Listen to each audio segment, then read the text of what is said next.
All right, welcome back to the show, everyone. It's the verdict, and we can still see those PVC pictures coming in. Hopefully by tomorrow, you then add your thumbprints when all the voting happens, and then just tell us where you are, what location you are. So, fingerprints, yes. So well, actually, some kind of print. No, it can't be any kind of print. So it has to be your finger. But whichever finger you choose, it will be fine as long as and see what happens when you pair me with this people. It's okay. Right. So back to you. Yeah, the cost of this. We're talking about again. Cynthia started by saying how the polls open. Now, the numbers man was going to take us to the numbers. Thank God we went on break. Just a good time. No, but this is your fault. This is your fault. You were trying to show off. With all the you were showing off. Yeah, exactly. And then he hit you back. And I'm going to ask you to just wait until... I'm asking you to wait until you see what Shehu has for you. My God. Then you're talking of numbers. We'll be back to numbers. I think you'll be standing up by then. No, I will not be standing. I'll be sitting. But let me come here, Mr. Basa. Now, how the polls open, there's a lot of things that are deployed. And now, Abiodun was talking about how the materials get to the rack, from the rack to the super rack, and also the polling units and everything. But the cost of all of that? Yeah, the cost is humongous. And I think the problem is that INEC is not using cutting-edge technology. And why do you need technology? Number one, you require less manpower. Number two, time. Number three, less funding. I mean, you spend less. And you are able to achieve more. You're more effective and more efficient. So, but when you now begin to look at this logistics and all this deployment of materials, it's mind-boggling. And I think kudos should be given to INEC. But at the same time, I fault them again. Because, trust me, out there are enough technologies out there. But you see, INEC only operates within a box created by law. And the law is created by those that INEC brings into office. But then law also should have some consideration. If INEC goes to make a case and said, look, for me to do this, it will cost me X amount. But if I do this, it's going to cost me X less than whatever. So it's more efficient for me to go this route. So I don't think that all those who make the law are so stupid to want to spend more when you can spend less to achieve the same thing. However, what appears to be always the guiding principle is political considerations, not the economic considerations that someone like you, who is in the private sector and is, of course, based on efficiency, talking about the most efficient method, would probably consider. But that's why it is important to keep making the point. Yes, to continue to make reference. And also That's to exactly emphasize that saying, tomorrow's election includes the House, the federal houses, the Senate, and all that. Of course. So people should not be carried away by just the presidency issue. That's we right. have to look at these men critically who are going to advance us technologically and see if they have the leadership capacity to make those transitions. Can we start by asking how many people know who they are beyond the presidential? And I think that's part of what you should do to those who are holding the card. You should have a more review of people understanding whether they even know who's representing them. Like now, in the place I'm voting, because I've moved away, tonight I'm going to do a big research. One of my assignments tonight is to look at these men critically, their presidencies, and see if they will push me forward or backward. Tomorrow is a serious matter. And like I said to people, tomorrow is not a moral judgment on anybody. Because everybody has issues in Nigeria. We all have problems. So tomorrow, don't use morality to enter the poll. Use efficiency. Who is taking me forward? Who will do that? Ah, that man, no, I remember. What if all of them are promising to take you forward? No, precedence. We are forward. You have precedence. I mean, I've been speaking to him. I'm speaking to him at the back door. If I'm talking about security and elections and the issue of electronic elections that have been done in many countries like India, and even Taiwan has put in that part. Now Mozambique and Co, they are joining. I will look at a man like this. So there are precedences. Nobody should deceive themselves and get emotional. If you really want to know who is who, today is not that difficult. Even tonight, I'm going to make some phone call on some people who are on the ground in certain places. I'm not sleeping till about 12 midnight to do my research well. Make sure you wake up early. No, I'm even sleeping near a center. So that you can walk. Tomorrow is leadership declaration. We need to advance and we will advance. I believe in Nigerian people's heart. Ladi made a point about the politicians. And that is why we have to look at the politicians who understand, not just because he's been there before. Yes. What do you know about technology? Exactly. Because now we are moving to technology age, information capacity. Age. And these politicians, what do you know about technology? How can you move this country forward? Because I give an example. Nigeria is talking about oil, but the truth is that the world is moving away from oil. So the next president, what are you talking? I mean, the next leaders, are you not depending on oil, on fossil fuel, while the world is moving ahead to electricity and solar energy?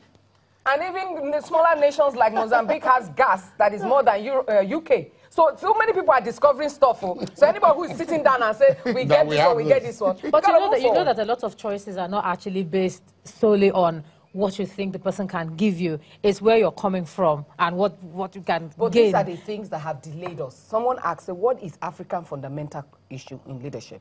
It's culture. There's a book called Culture Matters by Samuel Huntington. He talks about how cultures affect economics. That the culture the people practice determine their economical strength. So tomorrow we need to put off some cultural hats. And I will speak to those who are watching channels because in the down rural area, they may not be watching channel and they don't understand my English. But to the elite class, that some of them don't want to go out tomorrow and say, I want to watch Man U and Telemundo. Everybody should come out. This is your civic right. Nigeria is not a borrowed nation. It is our nation. So what we do, we got to make it work. So Mr. Ajay, let me come back to you because you didn't actually finish the points you were trying to make earlier on. But then add this to it, that have we moved past looking at culture in our politics, and then finish up what you were trying to say before NT was happy that we went on break. Talking to Biodun Ajijola, that is. All right. I think, okay, so I was talking about the issue of the how the materials move from the local government to the, to the polling unit. So basically, I was just saying that INEC has developed this system to really ensure that materials arrive on time. And as far as we see, because of this super rack system, it has ensured that polls open on time. I mean, you have to look at Osun 2018 election. I mean, we had a few issues in the rerun, but we had almost 98 or 99% of polling units opened by, I think, 9 a.m., across the state. That's about 3,010 polling units. Now, in Ekiti, we had a very high rate as well. I know it was over 90% across the state as well. So I think this system is a very efficient system. Of course, there are some places that are hard to reach, like the issues of Bayelsa, when you want to, like Amasoma is easy, but if you want to go to other places in Ogbia, Enembe, Brass, and Oporoma, these are more difficult because of the water. And just like we have places that are difficult because they are mountainous. So these are also factors that we just have to, I mean, there's very little you can do about that. But to a large extent, the majority of the country, I think, can be accessed quickly. And I expect that polls should open on time. And one of the things that I think we take home from this postponement is that some of the materials had arrived in the States as far back as Saturday, right, when the election was postponed, and some before then. And none of the materials were, let's say, brought back to Abuja. So basically, they were in the state CBN before going back to the local government. And we've always had that the materials have to leave 72 hours before because of integrity. So we don't want to take them a week before. But I think this is a lesson, or it's an opportunity to explore in the future as to maybe we can increase the time that we allow materials to go to the state, maybe by a couple of days, so it doesn't have to be that 72-hour band. Maybe like you can allow it to be an extra 48 hours so that even if there are issues, we wouldn't ever have a need to postpone for logistics purposes. So I think that this is one of the learning points because the materials that had gone to the state were not brought back to the zonal hubs, and yet the integrity was okay, as many that got back to the state level. So I think this, for us going forward, will help significantly in ensuring that we have, faster poll opening times, which is very important. Cynthia Mbamalu, would it be fair? Would it be a fair comment to say that organizations such as yours, which follow elections and so on, and also do education, awareness, and so programs, are partly to blame for the fact that most people don't know who their representatives are.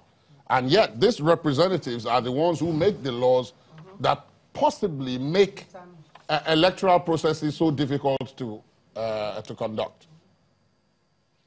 Well, I think it's more about our multi-party system. Well, just for these elections, we have about 1,558 seats for contest, and we have over 23,000 candidates running for this seat. Just for the president alone, 73 parties will be on the ballot. So beyond just citizens learning about the candidates, is also the fact that we have a proliferation of parties and candidates during the elections. But beyond that, I think we, as a people, we have had a lot of emphasis or focus on the executive and the president or the governor. That's executive president or the governor. And that has affected even the way we engage the institutions of government. So if you look at post-election, there's a lot of focus on what is the president saying, what is the governor saying at the state level. Let's focus on the legislative arm of government. And different groups this time around, I know Yaga for one, we started a lot of campaign on, one, getting young people to start running for office, especially at the legislative level, and also promoting consciousness of the role of the legislative arm of government. Because you cannot have democracy function properly if we don't have the parliament or legislative arm of government taking its responsibility. So beyond just the numbers of parties, the fact that even for media reportage, there's always been a lot of focus on the executive and the power of the executive and the role of the executive, with less focus on the members of the House of Assembly and also the House of Reps and the Senate at the national level. But citizens should also appreciate the fact that you need to know your lawmakers. You need to know who are those contesting for those offices, because at the end, the laws, the policies that would have determining our future are made by these men and women in the National Assembly and in the state assemblies.